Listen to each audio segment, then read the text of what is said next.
have some background sound. We could. 93.7 The Bull. Hello. Is it How come we're recording? not both? Yeah, Oh, we are. it is. Okay. I missed it. Oh, yes. Hello. This is part 2 of Dose. our Brene Brown Braving the Wilderness book study chat about chapter 1. Yes. Oh my Lord, Mercury is in retrograde. In case Crazy, anybody's crazy. wondering. This has been something else trying to get these 2 videos uploaded. So, anyway, Katerina was in the midst of telling you about... Yes. So I think somehow I left it on the last video before it cut us off that I was talking about how I feel like there's this whole concept that if somebody feels like they don't belong to themselves, because you hear, and I feel like if somebody says they don't belong to themselves when they say things like, oh, I don't really like being alone. I don't like being alone. Like they feel like they have to always be around people. And yes, of course, there's the whole extrovert, introvert thing. But beyond that, I feel like if you don't feel like you belong to yourself, you're not going to feel like you're going to have quality relationships in your life. You're going to feel like people are taking advantage of you. You're going to feel like just boundaries are going to be crossed left and right because you're not true to you. You don't even know what your own boundaries are. Yeah. Because you don't belong to you. And I feel like if someone can get really clear on the fact that they do belong to themselves, as she's sharing with us in the first chapter, then you're gonna have boundaries, and it's gonna be okay to have healthy boundaries. And you're gonna be able to stand. And you're gonna be able to stand up for those boundaries. Yes. And you're gonna be able to have quality, fulfilling relationships with other people, and they're gonna be like really fulfilling in your life. You're not just gonna feel like, oh, they're half-assed into the relationship. Yeah. Something. I got an astrology reading done yesterday with her name Bex. Yes, Bex Feldman on Facebook. If you want to check her out, she's pretty cool. She's a personal friend of ours. Yeah, she's a personal friend, and it was an awesome reading, to say the least. And part of what she was specifically saying to me is that I need to look at one of 2 things if I'm getting upset with the fact that other people aren't taking the initiative to meet up.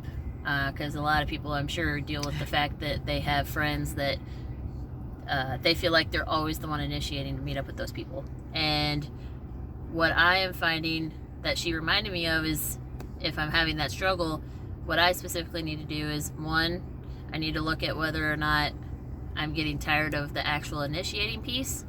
Or the other thing is, am I getting tired of this relationship because I know it's draining me?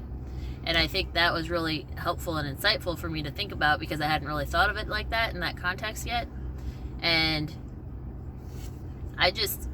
I'm doing more and more reflection from my reading, but one thing that I take away too in relation to that is, if you have people in your life that you care about but you don't always see, or you feel like you're always the one initiating, because you reach out to them and they're like, oh, I miss you, I haven't talked to you in so long.